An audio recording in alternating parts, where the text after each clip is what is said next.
ಪ್ರೀತಿಯ ಸ್ನೇಹಿತರಿಗೆಲ್ಲ ಮೀಡಿಯಾ ಮಾಹಿತಿ ಚಾನೆಲ್ನ ಮತ್ತೊಂದು ಹೊಸ ವಿಡಿಯೋಗೆ ಆತ್ಮೀಯವಾದಂತಹ ಸ್ವಾಗತ.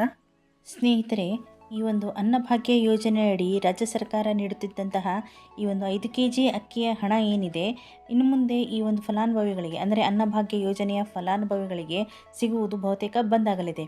ಅಂದರೆ ಅಕ್ಕಿಯ ಒಂದು ಹಣದ ಬದಲಾಗಿ ಅಕ್ಕಿಯನ್ನೇ ನೀಡಲು ಈಗ ಸರ್ಕಾರ ಮುಂದಾಗಿದೆ. ಈ ಅನ್ನಭಾಗ್ಯ ಅಕ್ಕಿಯ ಕುರಿತು ಕರ್ನಾಟಕ ಆಹಾರ ಮತ್ತು ನಾಗರಿಕ ಸರಬರಾಜು ಇಲಾಖೆಯ ಸಚಿವರಾದಂತಹ KH ಮುನಿಯಪ್ಪನವರೇನಿದ್ದಾರೆ, ಅವರು ಕೇಂದ್ರ ಆಹಾರ ಇಲಾಖೆಯ ಸಚಿವರ ಜೊತೆ ಮಂಗಳವಾರ ಒಂದು ಮಾತುಕತೆಯನ್ನು ನಡೆಸಿದ್ದಾರೆ. ಈ ಒಂದು ಸಭೆಯಲ್ಲಿ ಅವರು ಹೇಳೋದೇನೆಂತಂದರೆ, ಅಕ್ಕಿಯನ್ನು ನೀಡುವುದಾಗಿ ಕೇಂದ್ರ ಸರ್ಕಾರ ಒಪ್ಪಿಗೆ ನೀಡಿದೆ.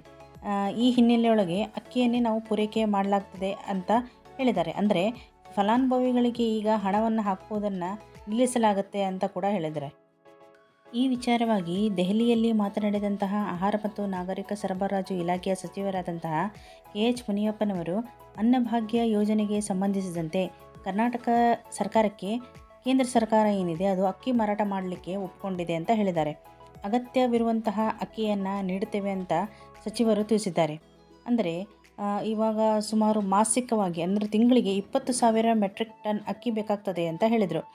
ಕೇಂದ್ರ ಒಂದು ಅಕ್ಕಿಯನ್ನು ಕೊಡಲಿಕ್ಕೆ ಪ್ರಾರಂಭಿಸಿದ ಮೇಲೆ ಒಂದು ಫಲಾನುಭವಿಗಳಿಗೆ ಸಂಪೂರ್ಣ ಒಂದು 10 kg ಅಕ್ಕಿಯನ್ನೇ ನಾವು ಕೊಡ್ತೇವೆ ಅಂತ ಹೇಳಿದರು.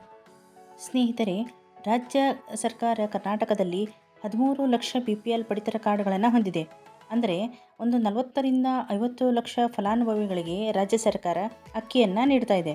ಅದಕ್ಕೆ ಕೇಂದ್ರ ಸರ್ಕಾರದ ಸ್ವಾಮ್ಯತೆಯಿಂದ ಒಂದು ಕೇಂದ್ರೀಯ ಭಂಡಾರ ಅಂತ ಏನಿದೆ, NCCF ಅಂತ, ಅವರ ಮುಖಾಂತರ ಏನು ಅಕ್ಕಿಯನ್ನು ಖರೀದಿ ಮಾಡ್ತೇವೆ ಅಂತ ಸಚಿವರು ಹೇಳ್ತಾ ಇದ್ದಾರೆ. ಕೇಂದ್ರ ಸರ್ಕಾರ 28 ರೂಪಾಯಿಗೆ ಅಕ್ಕಿಯನ್ನು ಕೊಡುತ್ತೇವೆ ಅಂತ ಹೇಳಿದ್ದಾರೆ ಅಂತ ಕೂಡ ಅವರು ತಿಳಿಸ್ತಾರೆ. ಸ್ನೇಹಿತರೆ, ಫುಡ್ ಕಾರ್ಪೊರೇಷನ್ ಆಫ್ ಇಂಡಿಯಾ ಏನಿದೆ ಅಂದರೆ FCI ಏನಿದೆ, 34 ರೂಪಾಯಿಯಂತೆ ಇಂದಿನ ಬೆಲೆಯಲ್ಲಿ ನೀಡಲಾಗ್ತಾ ಇತ್ತು. ಆದರೆ ಈಗ 28 ರೂಪಾಯಿಗೆ ಅಕ್ಕಿಯನ್ನು ಕೊಡಲಿಕ್ಕೆ ಒಂದು ಕೇಂದ್ರ ಸರ್ಕಾರ ತೀರ್ಮಾನವನ್ನು ತೆಗೆದುಕೊಂಡಿದೆ ಅಂತ ಹೇಳಿದರು. ಹೀಗಾಗಿ ಆದಷ್ಟು ಬೇಗ ಒಂದು ಸಚಿವರಾದಂತಹ ಪ್ರಹ್ಲಾದ್ ಜೋಶಿ ಅವರನ್ನು ನಾವು ಮಾತನಾಡಿ ನಮ್ಮ ರಾಜ್ಯಕ್ಕೆ ಬೇಕಾಗಿರುವ ಅಕ್ಕಿಯನ್ನು ನಾವು ತೆಗೆದುಕೊಳ್ತೇವೆ ಅಂತ ಕೂಡ ಅವರು ತಿಳಿಸಿದರು. ಸ್ನೇಹಿತರೆ, ರಾಜ್ಯದಲ್ಲಿ ಸರ್ವೆ ಮಾಡಿರೋ ಪ್ರಕಾರ ಗ್ರಾಹಕರು 5 kg ಅಕ್ಕಿ ಜೊತೆಗೆ ಬೇಳೆ, ಎಣ್ಣೆ, ಸಕ್ಕರೆ ಮುಂತಾದ ಸಾಮಗ್ರಿಗಳನ್ನು ಅಂದರೆ ಪದಾರ್ಥಗಳನ್ನು ಕೊಟ್ಟರೆ ಅನುಕೂಲ ಆಗುತ್ತೆ ಅಂತ ಕೂಡ ಜನ ಹೇಳ್ತಾ ಇದ್ದಾರೆ ಅಂತ ಹೇಳಿದರು. ರಾಜ್ಯದಲ್ಲಿ 93% ಜನ ಈ ಒಂದು ಅಭಿಪ್ರಾಯವನ್ನು ಕೊಟ್ಟಿದ್ದಾರೆ ಅಂತ ಕೂಡ ಹೇಳಿದರು. ಈ ಬಗ್ಗೆ ನಾವು ಮಾನ್ಯ ಮುಖ್ಯಮಂತ್ರಿಗಳ ಜೊತೆಗೆ ಮಾತನಾಡ್ತೇವೆ ಮತ್ತು ಉಪಮುಖ್ಯಮಂತ್ರಿಯವರ ಜೊತೆಗೆ ಮಾತನಾಡಿ ಚರ್ಚಿಸಿ ಯಾವ ರೀತಿ ಮಾಡಬೇಕು ಅನ್ನೋದನ್ನು ತೀರ್ಮಾನ ಮಾಡ್ಕೊಳ್ತೇವೆ ಅಂತ ತಿಳಿಸಿದರು. ಅಂದರೆ ಒಟ್ಟಾರೆ ರಾಜ್ಯ ಸರ್ಕಾರ ನೇರವಾಗಿ ಅಕ್ಕಿಯನ್ನು ಕೊಡುವುದರ ಬದಲಾಗಿ ಅಕ್ಕಿಯ ಜೊತೆಗೆ ಬೇಳೆ, ಸಕ್ಕರೆ, ಎಣ್ಣೆ ಮುಂತಾದ ಪದಾರ್ಥಗಳನ್ನು ನೀಡಬೇಕೆಂದು ಗ್ರಾಹಕರು ಕೇಳುತ್ತಿದ್ದಾರೆ ಅಂತ ಕೂಡ ಹೇಳಿದರು. ಇದರ ಬಗ್ಗೆ ಅವರು ಅಂತಿಮ ತೀರ್ಮಾನವನ್ನು ಒಂದು ಚರ್ಚೆ ಮಾಡಿ ಕೈಗೊಳ್ಳುತ್ತೇವೆ ಅಂತ ಕೂಡ ತಿಳಿಸಿದರು. ರಾಜ್ಯದಲ್ಲಿ ಈಗಾಗಲೇ 13 ಲಕ್ಷ BPL ಕಾರ್ಡ್ಗಳಿದ್ದಾವೆ. 45ರಿಂದ 55 ಲಕ್ಷ ಒಂದು ಪಡಿತರದಾರರಿದ್ದಾರೆ. ಅದಕ್ಕಾಗಿ ಪ್ರತಿ ತಿಂಗಳಿಗೆ 20,000 ಮೆಟ್ರಿಕ್ ಟನ್ ಬೇಕಾಗುತ್ತದೆ ಅಂತ ಕೂಡ ಸಚಿವರು ಹೇಳ್ತಾರೆ. ಸ್ನೇಹಿತರೆ, ಅನ್ನಭಾಗ್ಯ ಯೋಜನೆಯಲ್ಲಿ ಕಾಂಗ್ರೆಸ್ ಅಧಿಕಾರಕ್ಕೆ ಬರುವಕ್ಕಿಂತ ಮುಂಚೆ ಒಂದು ಕುಟುಂಬದ ಸದಸ್ಯರಿಗೆ ತಲಾ 10 kg ಅಕ್ಕಿಯನ್ನು ನೀಡುವುದಾಗಿ ಘೋಷಣೆ ಮಾಡಿತ್ತು. ಆದರೆ ಅಧಿಕಾರಕ್ಕೆ ಬಂದ ಬಳಿಕ ಜಾರಿಗೆಗೊಳಿಸಿತ್ತಾದರೂ ಕೂಡ ರಾಜ್ಯದಲ್ಲಿ ದಾಸ್ತಾನಿನ ಕೊರತೆ ಇರೋದರಿಂದ ಸಂಪೂರ್ಣವಾಗಿ 10 kg ಅಕ್ಕಿಯನ್ನು ನೀಡಲಿಲ್ಲ. 5 kg ಅಕ್ಕಿಯನ್ನು ಮಾತ್ರ ನೀಡಲಾಗುತ್ತಿತ್ತು. ಉಳಿದ 5 kg ಅಕ್ಕಿಯ ಬದಲಾಗಿ ಅದರ ಹಣವನ್ನು ಸರ್ಕಾರ ಫಲಾನುಭವಿಗಳಿಗೆ ನೀಡ್ತಾ ಬಂತು. ಅಂದರೆ ತಲಾ 1 kgಗೆ 34 ರೂಪಾಯಿಗಳಂತೆ 170 ರೂಪಾಯಿ ಖಾತೆಗಳಿಗೆ ಜಮೆ ಮಾಡಲಾಗ್ತಾ ಇತ್ತು. ಒಂದು ಕುಟುಂಬ ಯಜಮಾನರ ಖಾತೆಗೆ ಸದಸ್ಯರ ಅಕ್ಕಿ ಹಣವನ್ನು ನೀಡ್ತಾ ಇತ್ತು.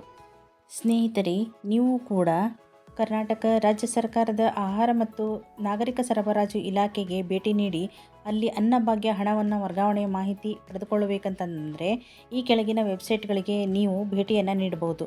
ನಂತರ ಈ ಒಂದು ವರ್ಷವನ್ನು ಮತ್ತು ತಿಂಗಳನ್ನು ಮತ್ತು ನಿಮ್ಮ ಪಡಿತರ ಚೀಟಿಯ ಸಂಖ್ಯೆಯನ್ನು ಅಲ್ಲಿ ನಮೂದಿಸಿ ನೀವು ಚೆಕ್ ಮಾಡ್ಕೋಬೋದಾಗಿದೆ.